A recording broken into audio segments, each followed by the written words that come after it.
खबर के साथ इलेक्शन कमीशन का योगी और मायावती को झटका। योगी की इंतखाबी तशहीर पर रोक लगा दी गई है और 3 इंतखाबी तशहीर वो नहीं कर पाएंगे। इसके साथ साथ मायावती के लिए 2 दिन के इंतखाबी तशहीर पर रोक लगाई गई है।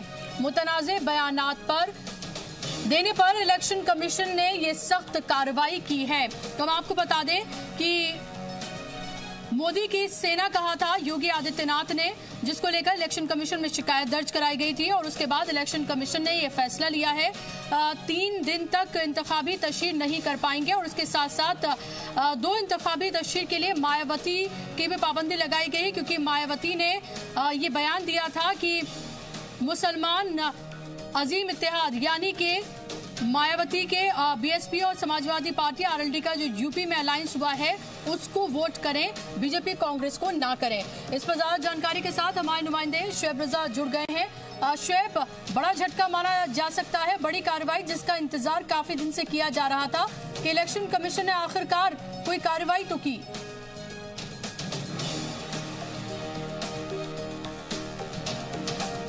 शुएब, आपको मेरी आवाज मिल रही है? बिल्कुल बुशरा, देखिए इस कार्रवाई को इस तरह से भी देखा जा सकता है। कल सुप्रीम कोर्ट में क्योंकि इस मामले में सुनवाई है कि सुप्रीम कोर्ट में इलेक्शन कमीशन को ये बताना है कि आपने, क्योंकि नोटिस तो आप जारी कर रहे हैं, जवाब भी मिल रहे हैं, लेकिन ऐसे बयानात रुक नहीं रहे थे, तो आपने एक्शन क्या लिया। तो कम से कम 1 दिन पहले ही सही 2 बड़े नेताओं के खिलाफ ये एक्शन लिया है इलेक्शन कमीशन ने कि योगी आदित्यनाथ 72 घंटे तक और मायावती 48 घंटे तक प्रचार नहीं कर पाएगी।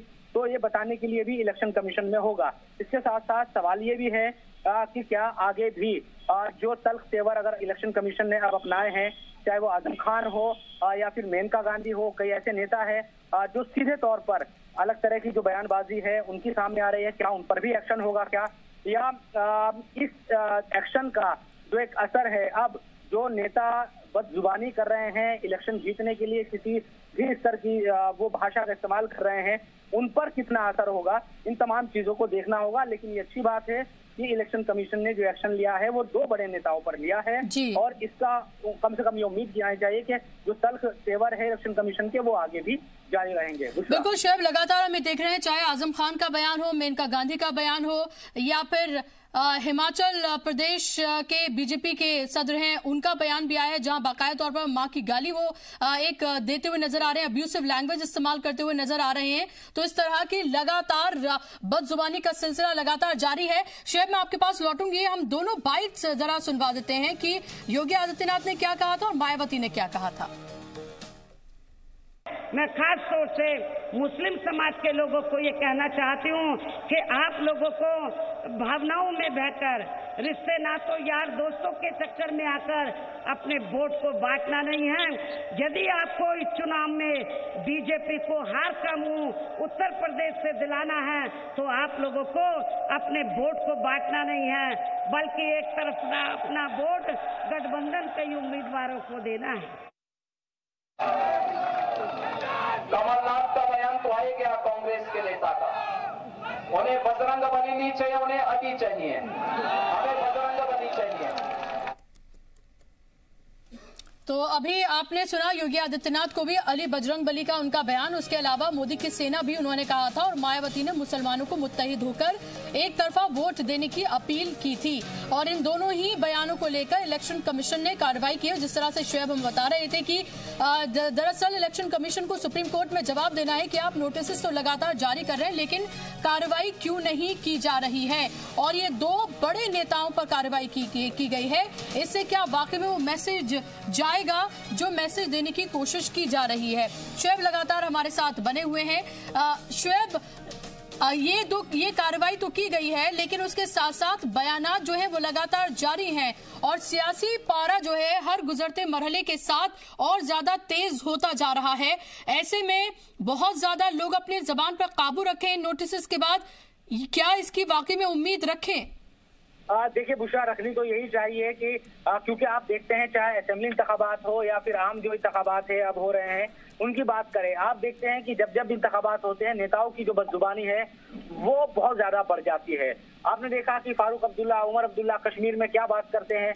इसी तरह से बीजेपी के तमाम नेताओं पर भी इस तरह के इल्जाम लगते हैं, कांग्रेस के नेताओं पर इल्जाम लगते रहे हैं। तो कम से कम यही एक आरोप लग रहा था, इल्जाम लग रहा था इलेक्शन कमीशन पर कि क्या वो सिर्फ दिखावा करता है, नोटिस भेज दिया, जवाब मांगा गया, उसके बाद कोई एक्शन नहीं और फिर दूसरा या तीसरा या चौथा बयान इस तरह का आ जाता था। हमने 2014 में भी देखा था कि इस तरह के कई बड़े नेताओं पर एक्शन हुआ था। इसमें अमित शाह का भी नाम शामिल है जो बीजेपी के सदर है, उन्होंने इस तरह के बयान दिए थे। आजम खान पर भी पहले भी एक्शन हो चुका है। तो ये तमाम जो चीजें हैं वो होती रही है। बड़ा सवाल यही है कि इन तमाम चीजों का असर क्या होगा, क्या वाकई अब इस तरह के जो बयानात हैं और जो असल मुद्दे हैं वो ही उन पर ही बात होगी।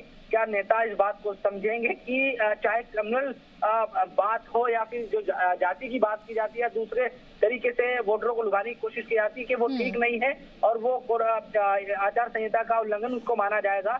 तो इन तमाम चीजों पर अब निगाह रखनी होगी।